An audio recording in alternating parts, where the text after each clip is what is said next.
विद्यार्थियों, आज की वीडियो में हम आपको कक्षा 9 की पाठ्यपुस्तक क्षितिज की रसखान पाठ रसखान की सवैये की व्याख्या लेकर प्रस्तुत हूँ।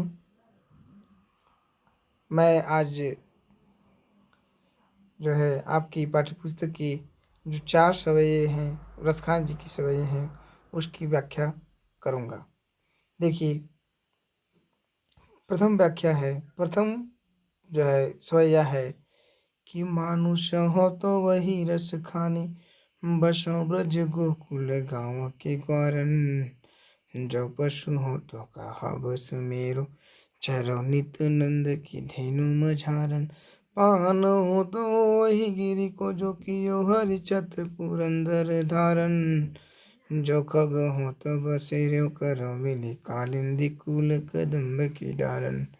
कहते हैं कि सवैये में क्या कहते हैं कि रसखान जी जो है कृष्ण के प्रति अपने अनन्य भक्ति को प्रदर्शित करते हुए कहते हैं कि हे प्रभु, हे मेरे नंदलाल, हे मेरे कृष्ण, यदि मानुष हो तो वही रसखान।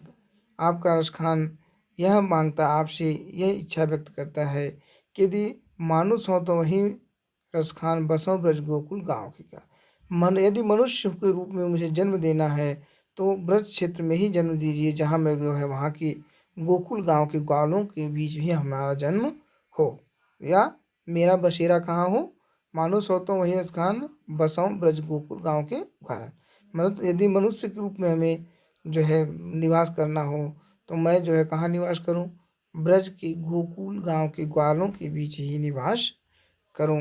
जब पशु हो तो कहा बस मेरो, तो कहते हैं यदि पशु के रूप में जन्म मिलता है तो मैं तो बस यही चाहता हूँ कि बस मेरो चरो नित नंद की धेनु मझारन। तो मैं उस नंद की धेनु गायों के बीच जो है, मतलब सीधी सी बात है कि कहते हैं कि ग्वालों के बीच में जन्म लूँ और पशु के रूप में कहाँ लूँ, वहाँ जो नंद की गाय है उनके बीच में रहूँ और जो है चरूँ, नित्य चरता रहूँ वहाँ जो है ब्रज क्षेत्र में। फिर पाहन हो तो वही गिरी को, कहते हैं यदि पत्थर के रूप में जन्म दीजिए तो उसी गिरी को जो कियो हरिछत्र पुरंदर धारण। कहते हैं कि जिसको छाता के रूप में, जिसको हरिछत्र मतलब जिसको भगवान ने छाता के रूप में धारण कर लिया था, किससे बचाने के लिए, जब जो है इंद्र ने भीषण वर्षा की, तब जो है श्री कृष्ण जी ने क्या किया, गोवर्धन पर्वत को उठा लिया था।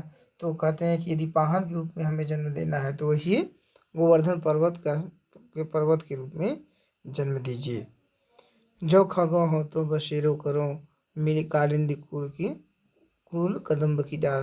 कहते हैं यदि पक्षी के रूप में जन्म लूँ तो कहाँ, तो वहाँ बसेरा करूँ, वहाँ पे ही बसेरा करूँ जहाँ करो मेरी कालिंदी कुल कदम्ब की डारन। तो कहते हैं कि वहीं बसेरा करूँ जहाँ, वहाँ यमुना नदी के किनारे जो कदम की वन है उसकी डालियों पर ही बसेरा करूँ।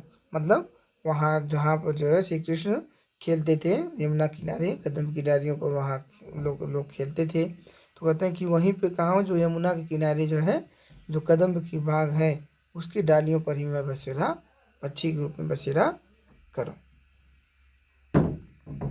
अब देख लीजिए दूसरी व्याख्या देख लीजिए। या लकुटियरु कामरिया पर राजती हूँ पुरकुत जिडारों। आठहु सिद्धि नौ निधि के सुख नंद की गाये चराए विसारों। रस खान कबोहिन आखिन सो ब्रज के बन बाग तड़ाग निहारों। कोटि के एकल धौक्त के धाम करी लेके कुंजन ऊपर वारों।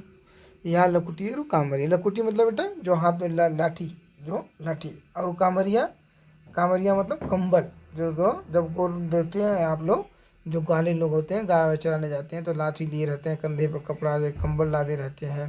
तो कहते हैं कि इनकी इस रूप पर कि यहाँ लकुटू और कांवरिया पर राजा तिहूपुर को तजीडारो। कहते हैं कि वे कृष्ण की लाठी और कंबल के लिए रसखान जी क्या कहते हैं कि मैं कृष्ण की लाठी और कंबल के लिए तीनों लोगों के राज को तिहूपुर को तैयार, तीनों लोगों के राजपाट तक को छोड़ने के लिए तैयार हूँ। आठों सिद्धि नौ निधि की सुख नंद की गाय चराए विचारो। कहते हैं कि मैं तो नंद की गायों को चरा करके ही उसमें आठों सिद्धियों और नौ निधियों का सुख प्राप्त करना चाहता हूँ।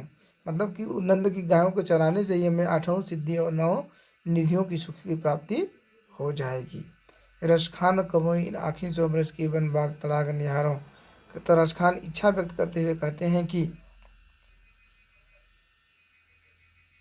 रसखान कबो इन आँखी सो ब्रज की ब्रज बाग तड़ाग निहारो। कहते हैं जब से कवि ने ब्रज के वनों, बागीचों, तालाबों इत्यादि को देखा है, वे इनसे दूर नहीं रह पाते हैं। कहते मतलब एक बार इन्होंने देख लिया है, तब से इनके बड़ा बेचैन रहते हैं और कहते हैं कि रसखान कब है इन आँखों से। तो रसखान कहते हैं कि कब अपने इन आँखों से वन की, ब्रज की वन, बाग और तड़ाग मतलब तालाब को निहारूंगा। कोटि के एक अर्धव के धाम, करील के कुंजन ऊपर यारो। कहते हैं कि ये जो करील की झोपड़ियाँ हैं, करील मतलब बांस की झोपड़ियाँ, बांस की झोपड़ियों की बात कर रहे हैं। कहते हैं कोटि के कलधौत के धाम, कहते हैं कि लाखों जो है सोने के महलों, करोड़ों सोने के महलों को हम किस पर क्या कर देंगे, धाम करील के कुंजन ऊपर वालों। जो ये करील के कुंजन है, करील की जो झोपड़ियाँ और वन को देखा है। कहते हैं कि जब से कवि ने करील की झाड़ियों और वन को देखा है, वो इनके ऊपर करोड़ों सोने के महलों को, महल भी न्यौछावर करने के लिए तैयार है। मतलब ये जो ये करील की जो है वन है और जो झाड़ियाँ हैं, ठीक है, कहते हैं उसमें जो सुख प्राप्त होगा वह करोड़ों सोने के महलों में भी प्राप्त नहीं होने वाला। इसलिए वो कहते हैं कि मैं करोड़ों सोने के महलों के सुख को त्याग करके इस जो है करील के कुंजन के ऊपर में ही जो है जीवन व्यतीत करना चाहता हूँ।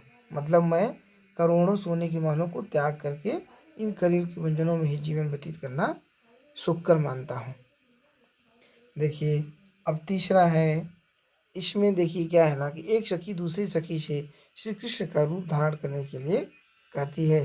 तो श्री कृष्ण उनसे नित दिन दूर रहते हैं, तो वो चाहते हैं कि अब गोपियाँ क्या कहती हैं कि वो खुद कृष्ण का रूप धारण कर ले, ताकि वो कृष्ण से अपने आप को दूर न समझे, हमेशा नित्य कृष्ण के अपने नज़दीक प्रतीत हो, अपने अंदर ही प्रतीत हों। तो देखिए मोर सखा सिर ऊपर राखी हो, गुंज की माल गले पहिरूंगी, ओढ़ी पीतम्बर ललकुटी बन गोदन ग्वारी, ग्वारनी संग फिरूंगी, भाव तो ओही मेरो रस खानी, सो तेरे कहे सब स्वांग करूंगी। या मुरली मुरलीधर की, या मुरली मुरलीधर की, अधरान धरी अधरान धरूंगी। कहते हैं जो है एक सखी दूसरे सखी से श्री कृष्ण का रूप धारण करने के लिए कहती है, तो दूसरी सखी जो जिसको रूप धारण करने कहा जा रहा है, तो क्या कर रही है कि पखा मोर पखा सिर ऊपर राखियों, गुंज की माल गले पहनूंगी। कहती है कि मैं जो है ये मोर के पंख जो है सिर के ऊपर रख लूँगी, और ये जो गुंज की माला है उसे अपने गले में पहन लूँगी। ठीक है, कहते हैं कि वस्त्रों की मदद से कान्हा का रूप धारण कर सकते हैं, मगर वो कृष्ण की मुरली को धारण इसे बात करते हुए कर रही है कि वो कान्हा द्वारा उपयोग की जाने वाली वस्तुओं की मदद का।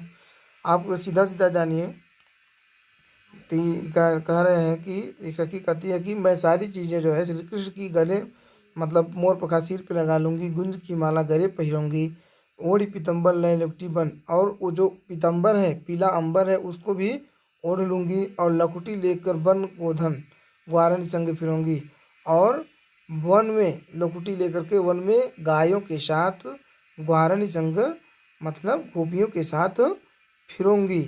लेकिन भावत वही मेरो रसखानी, सो तेरे कहे सब स्वांग करूंगी। लेकिन कहती है रसखान की कहते हैं कि वो गोपी कहती है कि जो मुझे अच्छा लगेगा वही सब तेरे कहे सब मतलब तुम जो भी कहोगी उसमें से जो मुझे अच्छे लगेगा वही मैं स्वांग करूंगी। स्वांग मतलब अभिनय करूंगी। या मुरली मुरलीधर की अधरान धरी अधरान धरूंगी। लेकिन ये जो मुरली है, मुरलीधर श्री कृष्ण की जो मुरली है, जो उस उन्होंने की अधरान धरी, जिसको उन्होंने अपने होठों से लगा रखा है, उसको मैं अपने होठों से नहीं लगाऊंगी, क्योंकि यह इस मुरली के कारण ही, इस मुरली के कारण ही श्री कृष्ण उनसे दूर हैं। श्री कृष्ण इन्हें हमेशा अपने होठों से लगाए रहते हैं, इसलिए गोपियाँ उन्हें अपना सौतन मारती हैं। ठीक है, ठीक है, समझ में आया लगाने के मतलब, क्योंकि इसी मुरली की वजह से कृष्ण हमसे दूर हैं। गोपियों को लगता है कि श्री कृष्ण मुरली से बहुत प्रेम करते हैं और उसे हमेशा अपने होठों से लगाए रहते हैं, इसलिए वे मुरली को अपनी सौतन या सौत की तरह देखते हैं। मैंने आपको बता दिया था। अब देखिए लास्ट का जो है अंतिम वाला देख लीजिए, पढ़ लीजिए क्या है। इसमें ये दिखाया गया है कि मतलब जो ये गोपियाँ हैं ना, इनका श्री कृष्ण के प्रति इतना अत्यंत लगाव है कि वो श्री कृष्ण से दूर रह ही नहीं सकती।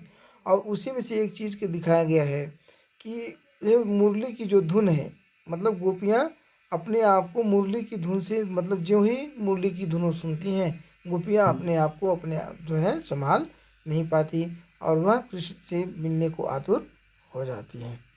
ठीक है, इसमें यही दिखाया गया है। तो गोपियाँ क्या करती हैं कि अगर उन्हें कृष्ण कहती हैं कि नहीं नहीं हमें कृष्ण से बचना है, हमें कृष्ण से दूर रहेंगे, तो वो मुरली की धुन से बचने के, मुरली की धुन के प्रभाव से बचने के लिए उपाय जो है बता रही है।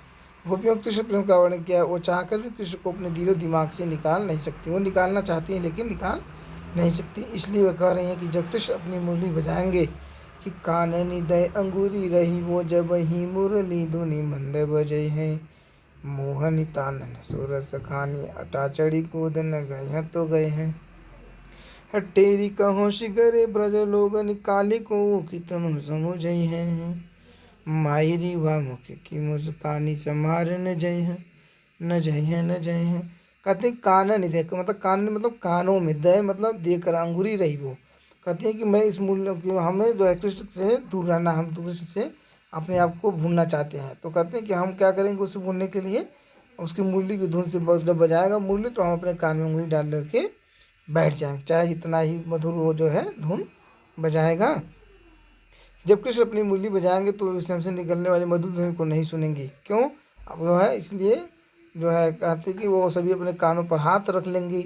मोहन तानन सोरस खान, मोहन तानन सोरस खान अटा चढ़ी गोधन गए हैं तो गए हैं। कहते हैं कि उनका कृष्ण, भले ही कृष्ण किसी महल पर चढ़कर, अटा मतलब महल पर चढ़ कर के अपनी तान छेड़े, ठीक है, अपनी मधुर तान, अपनी मुरली की मधुर तान छेड़े, लेकिन गायों के साथ में गोधन चढ़ी, गोधन गए हैं, गोधन गए हैं तो गए हैं। कहते हैं उनका मानना है कि भले ही किसी महल पर चढ़कर अपनी मुरली की मधुर तान क्यों न बजाए और गीत क्यों ही न गाए, जब तक वह उसे नहीं सुनेंगी तब तक उन पर मधुर तानों का कोई असर नहीं होने वाला। ठीक है, मतलब वह कानों में उंगली दे देंगी तो उसके जो कितना भी मधुर तान छेड़ेंगे वो मुरली की उन्हें सुनाई नहीं देगा। ठीक है, तेरी कहो सिगरे बड़े लोगन काली को कितनों समझाई है। कहते हैं लेकिन अगर गलती से भी मुरली की मधुर ध्वनि की उनके कानों में चली गई तो फिर हम अपने बस में नहीं रह पाएंगे, फिर चाहे हमें कोई कितना ही समझाए। ठीक है, कहते हैं टेरी कहो सिगरे ब्रज लोगन काली को कितनों समझाई है, माई रिवा मुख की मुस्कानी संभाल न हैं, संभाल न हैं।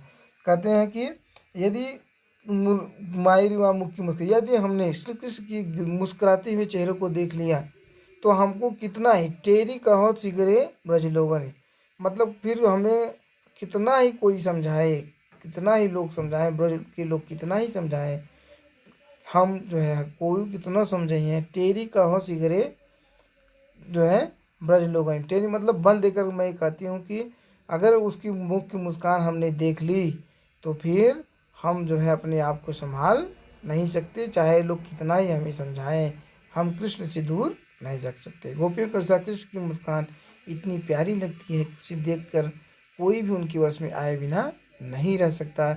इसी कारण गोपियाँ कह रही हैं कि श्री कृष्ण का मोहक मुख देखकर उसने उनसे खुद को बिल्कुल भी संभाला नहीं जाएगा। वो सारी लाज शर्म छोड़कर श्री कृष्ण की ओर खींची चली जाएंगी। चाहे मतलब उसकी आवाज़ जो ही सुन लिए तो फिर क्या है, ब्रज के लोग चाहे जितना ही समझाएं हाँ जो है गोपियाँ अपना लाज शर्म भूल करके श्री कृष्ण के प्रति अर्पित हो जाती हैं, श्री कृष्ण के पास भागी चली जाती हैं। ठीक है, हमने आपको इसका पूरा व्याख्या कर दिया। आप लोग इसे जो है इस पाठ की व्याख्या खूब अच्छी तरह से इसको वीडियो को देखिए, पढ़िए ध्यान से। उसके बाद पढ़ लेने के उपरांत आज की गृह कार्य में आप जो है इसकी व्याख्या खुद के अपने शब्दों में जब लिखेंगे तब जो है आप इसको अच्छी तरह से समझ पाएंगे। ठीक है, नमस्कार।